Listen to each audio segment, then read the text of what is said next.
Think most of the waiting room is in, so we're going to get started in just about 1 minute.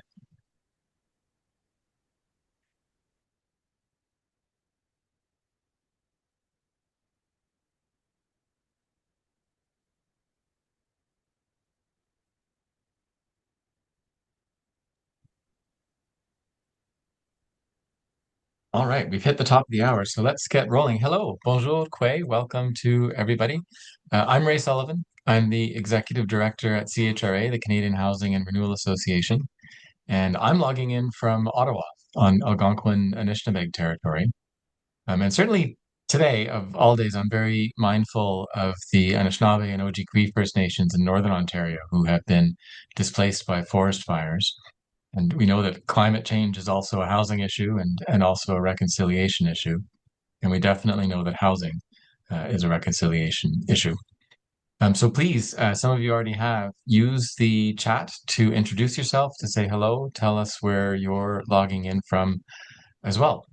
And welcome to this information session on CRIS, the Climate Ready Infrastructure Service. I'm joined by my colleague Francis, who you have probably already been getting emails from. Thank you for that, Francis. And also by Alexandre Corriveau-Bourque from the Canadian Urban Institute. The Canadian Urban Institute manages the CRIS program, which is funded by the Government of Canada, and CHRA is supporting the CRIS Resilient Housing cohort. So if that's not what you thought you were here for, now you know what's about to happen over the next 40 or 50 minutes. Et pour les francophones, nous avons un deuxième webinaire en français aujourd'hui à 14 heures. Celui-ci sera surtout en anglais, mais vous pouvez en profiter d'un service de traduction par texte avec le lien ou le code QR qu'on va ajouter dans le chat. All right then. So without further ado, I want to introduce you again to Alexandre Corriveau-Bourque, who is the Portfolio Manager and Housing Lead from the Canadian Urban Institute. Alexandre is going to tell us all about the CRIS program, and over to you, Alex. Thanks, Ray, for this great introduction. Hi, everybody. Again, Alexandre Corriveau-Bourque, and if you decide to join this program, I'll be your focal point throughout your journey with the CRIS program. And so today we'll talk to you about what the CRIS program is, the cohort is, but just a final housekeeping note, this event is recorded, and we will be sharing the recording with all of you afterwards, along with the materials, slides, and resources that we mentioned. So don't worry if you're not catching everything. The material will be shared with you afterwards. Before I go on, I would like to introduce Glenn Milner, the Senior Advisor at Housing Infrastructure and Communities Canada, if he's been able to join us. Oh, actually, he's just in the waiting room, so.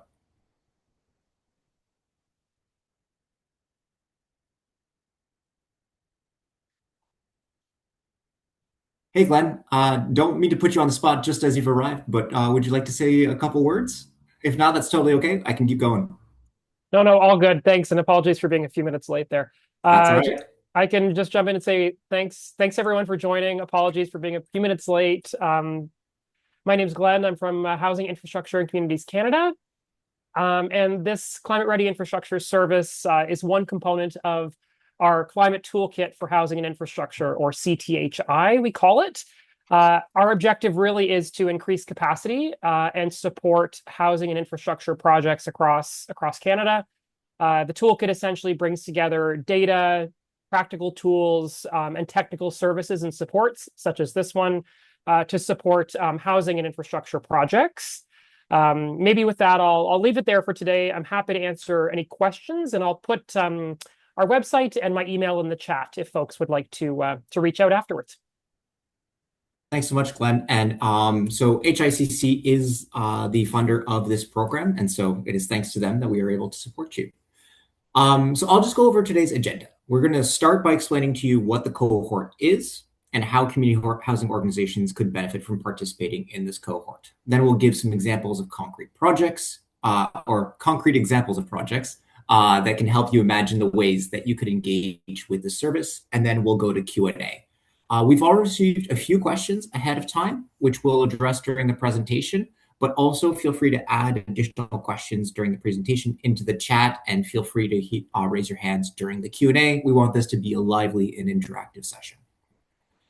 So What is the Climate Ready Infrastructure Service? Well, we were launched 2 years ago specifically to work with small municipalities and local governments of communities of under 30,000 to help them access experts who could help them make more informed decisions on how to fix aging infrastructure or build new infrastructure in ways that are more resilient to emerging climate risks.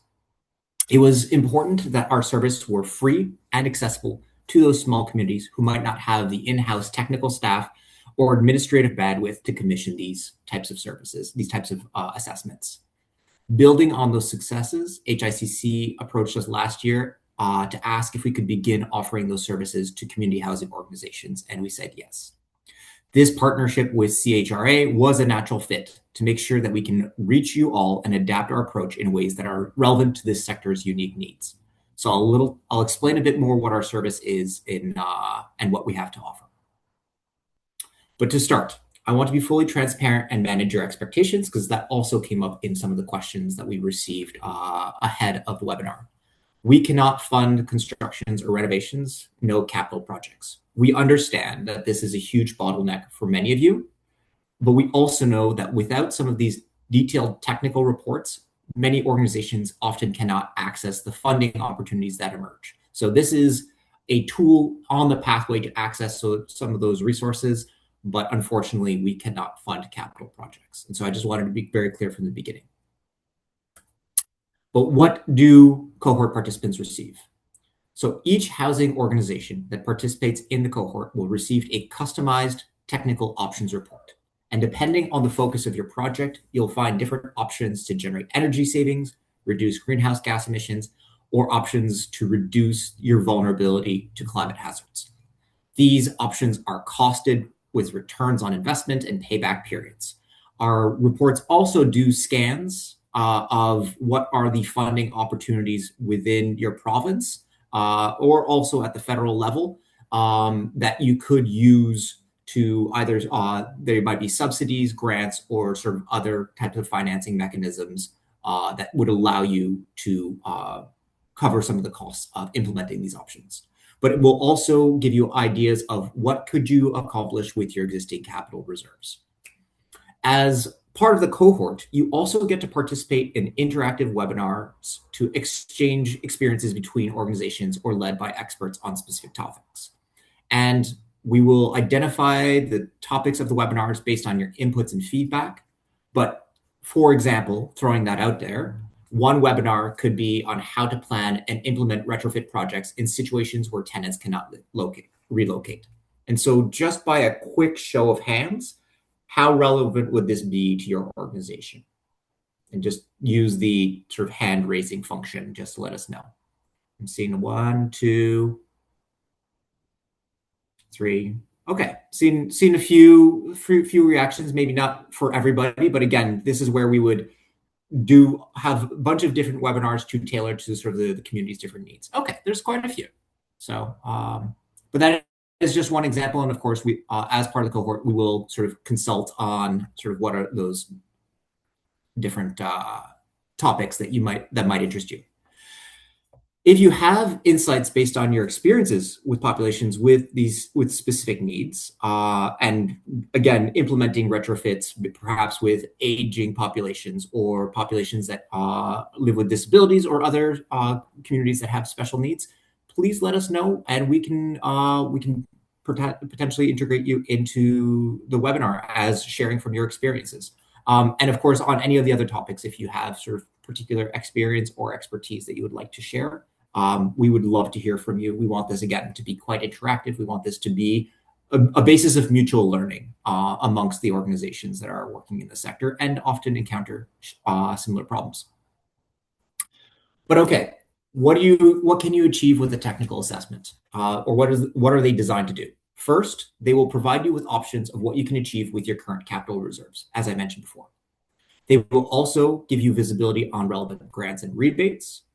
Your reports may also be used to support funding applications to programs like those offered by Build Canada Homes, the Green Municipal Fund, CMHC, or others. We understand that currently the funding for retrofits may be closed, but that there could be some in the future. And so we want you to be ready to apply for those. If there is a specific funding source that you want to apply for, let us know, and we'll ensure that your report gives you the data and the information that you need to be able to do those applications. I also want to emphasize a few points. We have specifically designed this program to be as accessible as possible for community housing organizations. So first, our service is free. It will not cost you anything to participate.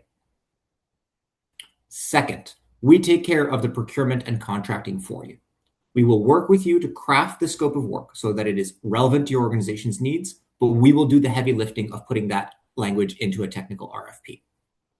Then we will directly contract the experts on your behalf. We have a pre-vetted roster of experts, but we will also check with you to see if you have any objections to working with a specific firm. And if there is a firm that you prefer working with, who knows your building and with whom you've had a productive relationship, we will find a way to work with them. Also, you and your organization have no formal reporting obligations.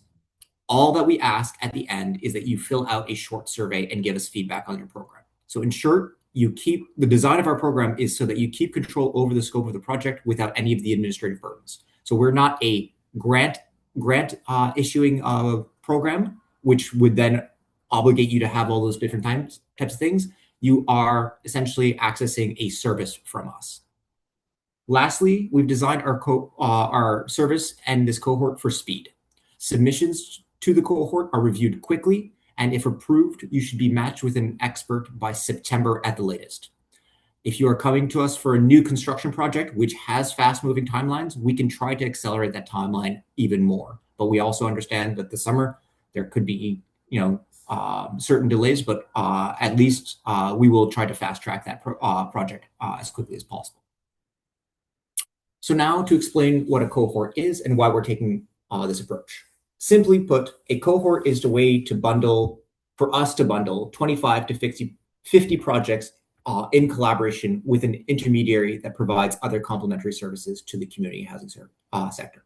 So in this case, we are working with CHRA, and as Ray mentioned, this collaboration will also allow them to offer additional services to their members, and it allows us to connect with you more efficiently. As we mentioned, a cohort-based approach will create opportunities for peer learning across organizations who are dealing with common challenges, rather than doing sort of one-on-one projects, but there's no opportunities for actually sharing knowledge between organizations. Third, by bundling projects together through competitive RFPs, we can get better costs per project, which also allows us to extend our resources even further. And lastly, doing these cohorts actually helps us shape the standards of practice amongst the technical experts and consulting firms to show them how to best engage with the community housing sector in the future. So, who is eligible for this project? Well, our criteria are quite broad. We accept submissions from nonprofits, cooperatives, indigenous housing organizations, as well as band councils, and smaller municipal and regional housing corporations and associations. The main constraint is on size. We want to prioritize smaller actors for this cohort, so we will privilege submissions from actors with fewer than 1,000 units of housing. Lastly, we're looking for some demonstration of an organization's commitment to implement projects based on the assessment. So our resources are limited, so what we need is to see some sort of board approval, capital plan, or other type of documentation demonstrating that this project is a priority for your organization. We don't want to produce a report that gathers digital dust. If you aren't sure that you have the right documentation, apply, and then we'll sit with you and your team to determine if this program is a good fit for you at this stage. We would prefer that you apply with incomplete submission than to not apply and lose out on the opportunity to participate in this project because you didn't have everything perfect from the get-go. This is a sort of an iterative process. Again, the only projects that we will reject at the submission stage is if you are asking funds to implement a capital project, or if you are a for-profit housing actor. And so we just want to make sure that those two criteria are those are really the only cases where we are dismissing projects outright. Here's a general typology of the projects or work streams that we have planned to engage. The first work stream is for new builds. The second is for existing buildings. And then the third work streams is for portfolio level assessments. And I'll give examples of all three. But if you have a project in mind and you're not sure if it fits into any of these categories, let us know and we can schedule a call and talk through the project and see if there's a way for us to work together. Again, we want this to be iterative. We want this to be tailored to your needs. And so we are happy to have those conversations with you to see if there is a way that we can say yes. For new construction, I'd like to quickly highlight a few projects that we've worked on for communities planning new affordable housing developments and wanting them to be resilient to climate risks. The first project was with the Lubicon Lake Cree Band in northern Alberta, who are planning on building 12 new structures, including housing for the community. Their community is already experiencing wildfire and smoke hazards, drought, extreme rainfall, and permafrost thaw, all climate risks that will unfortunately likely get worse. We matched them with an expert who worked with them to develop a community-specific best practices guide for the construction and retrofit of climate-resilient buildings with respect to building envelope, structure, HVAC systems, using systems and materials that their community can access, right? We can talk about gold standards all we want, but if it is not relevant to the supply chains that are pertinent for those communities, that really doesn't help. So we want to make sure that the recommendations are suited to the geographic and cultural realities and economic realities of the organizations that we're serving. Similarly, we worked with the town of Huntsville and the Muskoka Community Land Trust as they prepared a new development with 74 affordable housing units. They identified that they wanted these new structures to have a 100-year service life and asked for climate modeling to reflect that. The likely risks include wildfire and power failure due to extreme storms. The expert firm that we matched them with provided their project with the best practice standards to mitigate these risks for building envelope, mechanical systems, and landscape considerations, which they could then provide to their architects and landscape designers to include within the drawings for this site and future buildings. We've also worked with some communities to use climate modeling to create different options for site layouts of new developments and how to use or enhance existing green infrastructure to reduce risks of extreme rain and flooding. So again, there is a quite expansive criteria as to what you could apply for.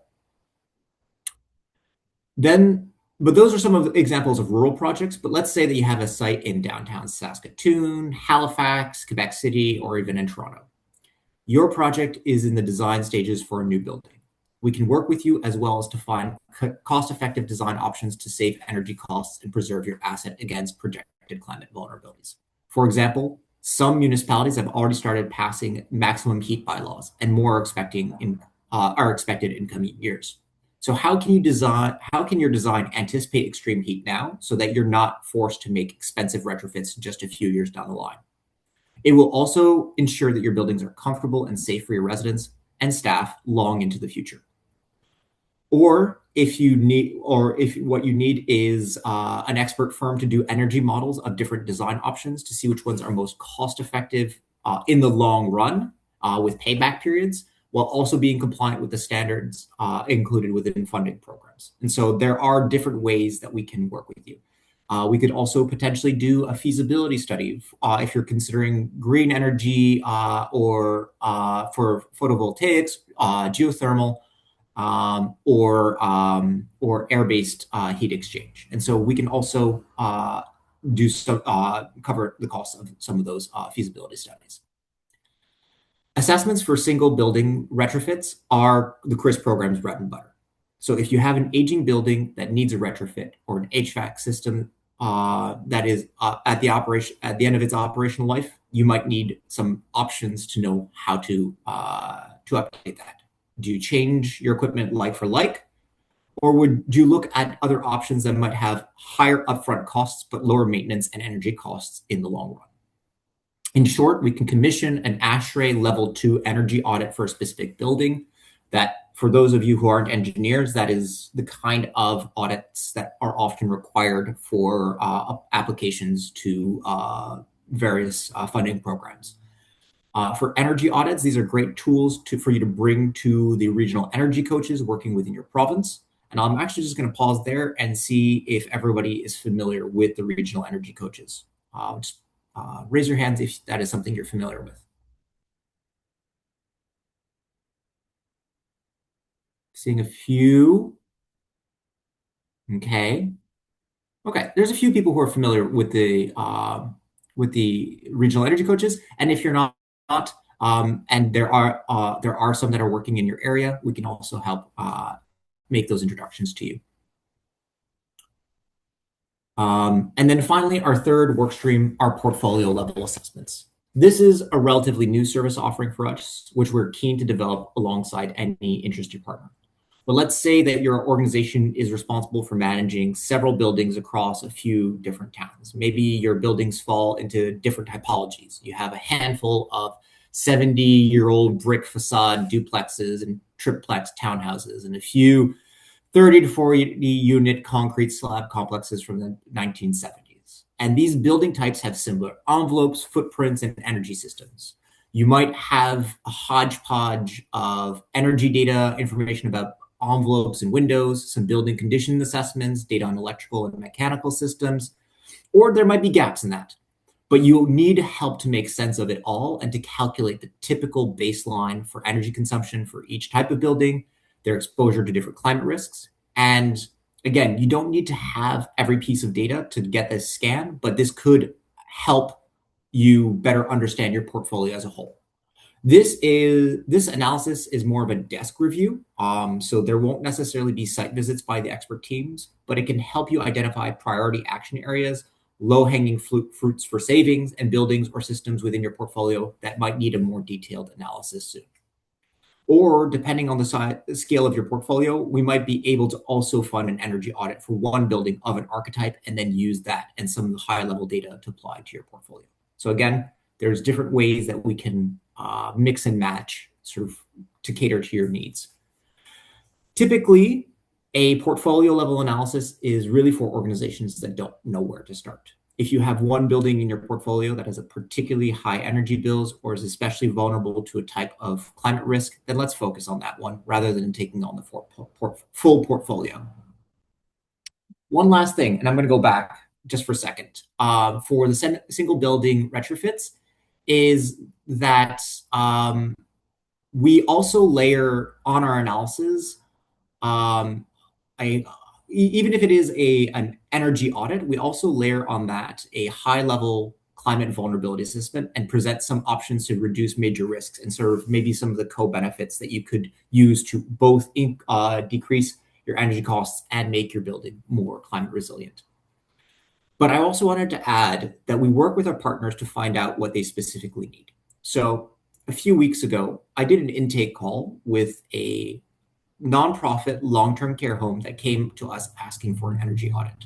But when we chatted with them, they revealed that their primary water source is drying up. This means that they might need to completely relocate their residents if and when that issue happens, or spend enormous amounts of money trucking water in. So the water issue is actually an existential threat to their community, while the energy audit might just cut their costs. So what we suggested to them, and they agreed, is that we should instead do an in-depth analysis on what their options are to protect and improve their water supply. And then assuming that we can find cost-effective solutions to their water crisis, then an energy audit might make sense down the road. But the energy audit was not the primary focus right now because we wanted to focus on the most urgent risk and the most urgent need. So just keep that in mind when you're putting together your program. We can sort of do deep dives on specific things. An energy audit might be useful, but other elements might also be useful. And so again, we wanted this to be quite modular, quite tailored to the needs of your organization, rather than you guys trying to fit what your needs are into a funding proposal. Now, just to share the timeline of the cohort with you, we are currently in the recruitment phase, and we will be accepting submissions on a first come, first served basis between now and August 31st. We have already received, I think, about a half dozen applications, and our target is to work with 50 housing organizations in the cohort. Given the turnout today, I recommend that you apply sooner than later, and we will try to set up an intake meeting with your project team within a few weeks of receiving your submission to confirm your eligibility for the service. Our goal is to launch this cohort in September. And so we'll do some sort of kickoff event and launch of the RFP to identify and match your project with qualified experts. Then from October to January, the experts will be conducting the analysis related to your projects And we aim for you to have all the final reports by February at the latest, but there's a potential, depending on the speed of the expert, to actually move that final report up. So during this time, we'll also host webinars on various topics. I also, again, on the timing, I want to add that we can accelerate this timeline if you are if your organization absolutely needs this option to report to unlock specific types of funding, if you've got a new build and that we understand that time is money, and so that if you have a very time-sensitive project, we can accelerate that timeline. And so again, the earlier you apply, the sooner we can start working with your team. So again, if you can submit today, then hopefully we can set up that intake call in the next couple of weeks. Finally, we know that you have a lot on your plates, and a very common question that we receive is how much time will this take? Based on past projects, the total time commitment for a housing organization is between 10 to 15 hours over the full project timeline, assuming that we're only working with one person from your team. If you want to add more people from your project team, that is perfectly fine, but our time estimate is for one person taking the lead to represent the organization and the project in question. That project focal point will spend about 15 minutes filling out our application form, and we've kept it very simple. Then they will participate in a 30-minute kickoff meeting to make sure that they understand, to make sure that we understand your needs before drafting the scope of work. Then the housing organization needs to read and sign off on the scope of work before we share it with the firm, the expert firm. Once the project starts, the housing organization is responsible for providing the background documents and the data to the firm and answer the questions, and if relevant, give them access to your site or your facilities. Periodic check-ins may be needed just to see how things are progressing. And once the expert has finished their analysis, they will deliver a presentation to you to answer your questions, and you'll have a chance to review the draft report. At the end, and on the report, we will also do a scan for our side for quality control and to make sure that it aligns with the contract that we've issued with the that we've signed with the expert. So they get feedback from both sides. At the end, you have no reporting requirements. All that we ask is that you give feedback on the program for our ongoing improvement. Attending the webinars is optional, but we recommend them since they will be designed to be interactive and hopefully enrich your experience with the service. That attending webinars may increase that 10 to 15 hour time commitment, but again, that element is voluntary. So as we mentioned, we designed our application to be as simple as possible. It should only take you 15 minutes to fill out. Again, the deadline is August 31st, but we are accepting projects on a first come, first serve basis, so don't dawdle.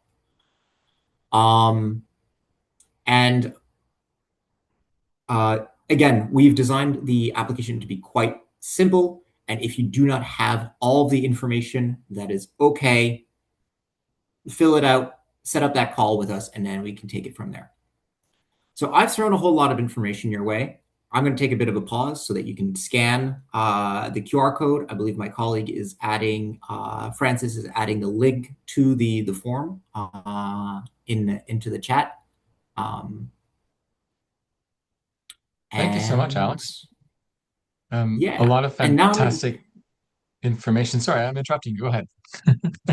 No, it's okay. I was actually just going to hand it back over to you and Francis. So.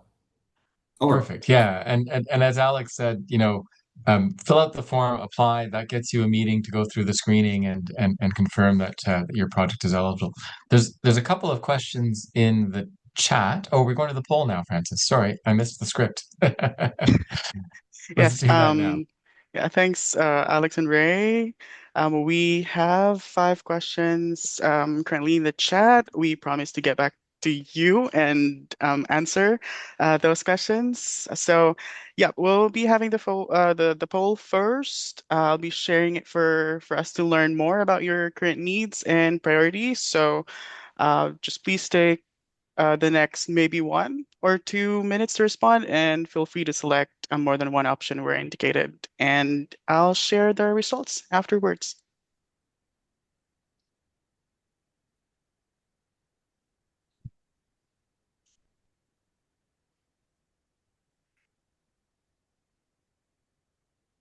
So just to read them aloud, which of the three work streams seems to be most relevant to your current needs? Would it be new construction, single building retrofits, portfolio level assessments?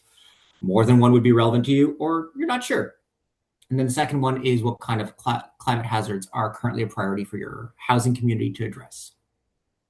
And you can select more than one if that is the case.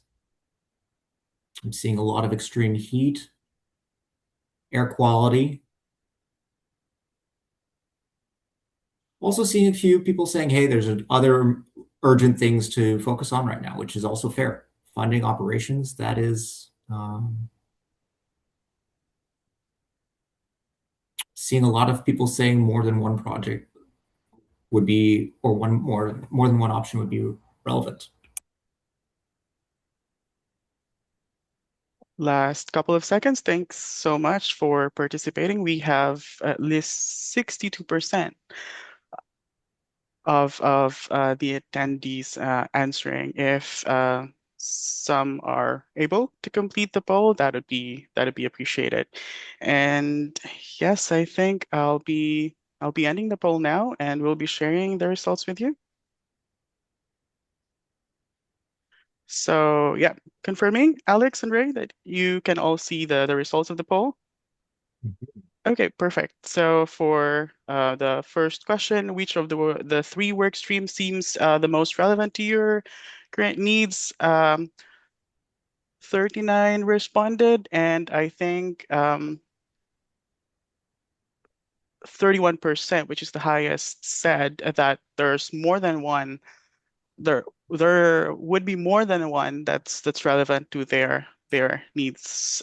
Also followed by Thai for the new construction and the single building retrofit, while some of the attendees, 13%, says that they're not sure yet. Okay, for the next question, we also have, which climate hazards are currently a priority for your housing community to address? We are seeing,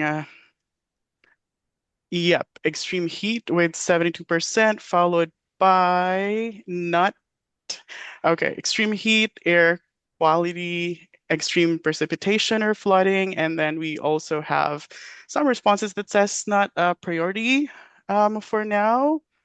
But yeah, so thanks everyone for sharing those your current priorities and needs. I'll stop sharing the poll, and I think now I'll be going back to the questions that we got.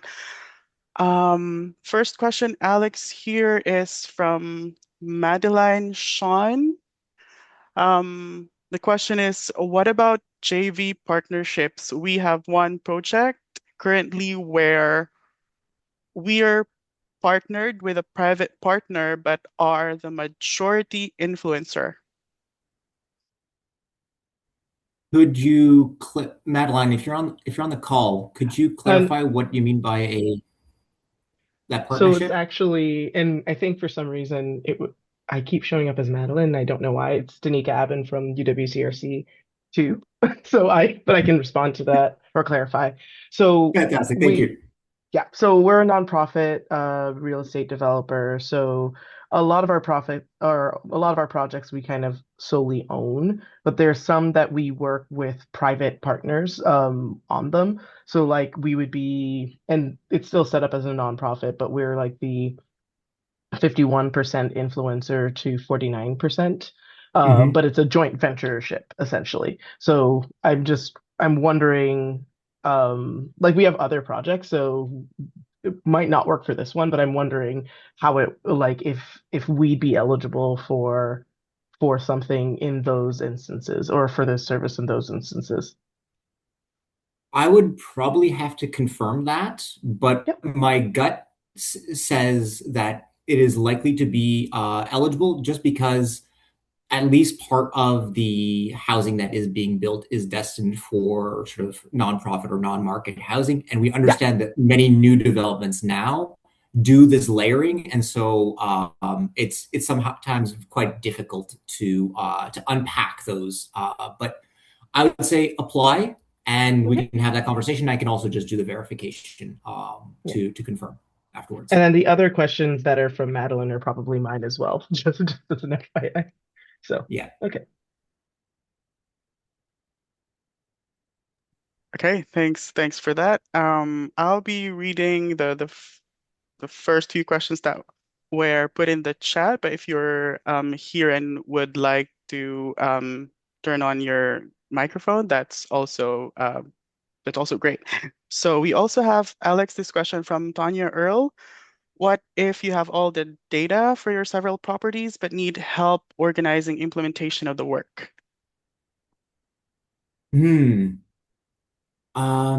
Organizing the implementation of the work. That's a good question. I don't know that we would be able to support that, but maybe, and I don't want to speak out of turn, if there is one of the regional energy coaches on the call today that can speak to whether that falls within their mandate, I welcome that intervention. Okay. I'm here. Hi. Hi. I'm from Dufferin Grove Housing Co-op in Toronto, Yeah. Ontario. So I've just been going through this process for the past couple of months now. I have all of our data for getting, I guess, there's some programs here in our city in Toronto that offer like energy assessments, all that stuff, but and I'm sorry, I missed the first portion of this meeting because I had an emergency call that I had to deal with. But yeah, like I have most of the data. I'm applying for other energy funding opportunities that we can get for a co-op here.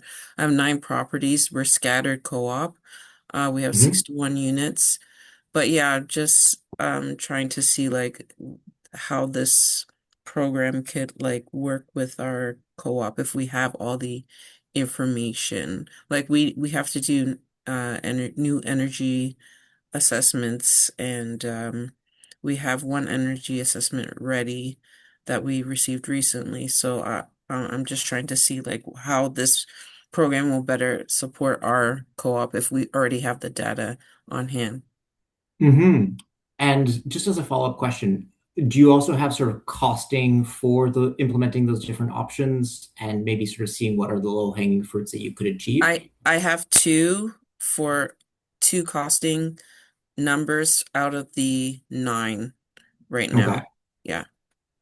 So would it be potentially useful to have maybe a consultant have a look at sort of the different reports, bring that together and sort of help you create sort of understand sort of what are sort of the different options and how you Yeah, might be able to sequence that? sure. Yeah, I think that we could definitely submit the project. I think that we could probably put something together. Okay. Thank you. Oh, my pleasure. All right. We also have here from Nisha Orser, would hail be considered a risk? So the risks are, I think, the ones that came up in the poll. I think a lot of organizations have flagged extreme heat. That there's also some organizations that are dealing with flooding or extreme rain, drought, as the one I mentioned. That you might have sort of a perfectly solid construction, but if you don't have a good, reliable source of water, that can be a big challenge for your facility moving forward and your residents. I hope that answers the question. What about hail? Yes. So just extreme. What you're trying to say, though, is it's just extreme weather period that's affecting us. Like hail is killing us here in Calgary. Yep. It is shredding and it creates a lot of damage. We have actually engaged the CHF, and they have, it's interesting that this is happening at the same time, but they have been like a conduit that we're going ahead and doing these studies to figure out where we stand. And like we have the energy study we're in the draft stage actually of all these technical reports. However, I'm curious to know the overlap and how you would actually basically be complementary to what the CHF of C I'm sorry, the Cooperative Housing Federation of Canada, how they are also a conduit for these types of reports? Yeah, that's an excellent question. I think we could have sort of an in-depth conversation about sort of what kinds of services that you have all received and see if there's a way for us to layer those assessments on in a way that actually helps you move forward, because we also know that too many cooks in the kitchen can also create some sort of analysis paralysis. So if you want, we can just sort of schedule a quick chat to discuss where you're at and what your additional needs would be. And you mentioned CHF, and they do amazing work, but they also serve only the cooperative sector, whereas other organizations might not necessarily be covered by that. Whereas I think we are expansive and we cover a broad range of organizations. And so there could be the possibility of layering those assessments and layering that work, but we also want to make sure that we're not sort of pulling you in a different direction than what you need to achieve. Okay, thank you. My pleasure. All right, we have received a couple more questions. Alex, this one's the next one from Megan. Final report in the timeline then would just be feedback survey on our experience. So the final report is, so you have the expert who will do the technical assessment, and as part of one of their deliverables from that assessment is that you get an options report, which is a PDF sort of detailing those options in clear language with sort of the different models and funding opportunities and the things that I described earlier. And so they will provide you with a draft of that report, which you'll have a chance to review, and we will also review for quality control. And then afterwards, they will also do a presentation to you and other members of your team to answer any questions. And then the final report is them integrating our feedback and our questions into that final document that you receive. You do not have any reporting obligations to us. All we will ask you is to fill a 10 to 15 minute survey, like a customer service survey, just sort of letting us know how we did and how we could improve the service in the future. But there's no formal reporting obligation. Thank you for that question. All right, we have the next one. I think I'm not 100% sure if this was addressed a while back, but Madeline again, but I think we do have a different name. Can one org apply for multiple projects, and can an org apply on behalf of other orgs? We work with clients on this type of work. So right now we are focusing on one project per organization for this year. And then if you have another project next year that you'd be interested in, we'd be happy to. And then in case of applying on behalf of other organizations, yes, but they would have to be identified as the main beneficiary / focal point of that project. But you can help them put together that submission if you'd like. Okay. Next one that we have is from Patty. Form. Regarding the form, maybe she's asking about the form. Can I print out the form and have the board of the nonprofit review it? Yes. So if I explain it, you can open the form and then right click and you do a print screen, and then it can generate a PDF, or you can just directly print it. So yeah, that is possible. All right, I think we're down to last four questions. We have here from Megan. Is there a space for us to see additional ideas beyond what was shared today, in case it inspires us, reminds us to think of additional work that we could do? So there's two answers to that. Yes, there is our website, the Climate Ready Infrastructure Service, has case studies. A lot of those stories thus far come from working with small rural communities. But as we are developing this program, there's going to be more and more cases of community housing organizations who are using our reports. Okay, I think we still have a couple of questions, Alex. You think maybe we can have 2 or 3 more? Sure. I'm also keeping an eye on the time. And since we Okay. do have the French language one starting in 15 minutes, I'd say we have questions for another 5 minutes. If there is something that we have not addressed, I will throw my email in the chat before logging off, and I feel free to reach out to me. Perfect. Thanks for that. Next question is from Quinn Hollington. Can a portfolio project that includes both retrofitting and new development apply, or are there separate cohorts? I find with funding and shorts, it's either retrofitting or new development, never both. Do you accept portfolios with a mix? Yeah, I think we could. I think that from sort of the analysis perspective, the new buildings probably will have fewer sort of like they'll probably be built to sort of more modern codes, and so they'll probably have fewer retrofit opportunities. But yes, we can have a look at what you need. Okay. We have another set of questions from Patty. Have you informed regular financial institutions that this resource will help retain older housing stick plus value-added impacts? Will collaboration with the program enable a facility with reasonable reserve pool be able to leverage the professional advice to secure a local credit union or other financing? So we are not in touch with regular financial institutions, which I imagine you mean banks. But some organizations in the past have used these technical options reports to then put together sort of to hire a design team for the potential implementation of that, and then they bring that to a bank and get a loan. So that is something that has been done in the past, but we are not in direct touch with the banking institutions at this time. Alrighty, thanks, Alex. I think that's the last question that we have in the chat for today's session.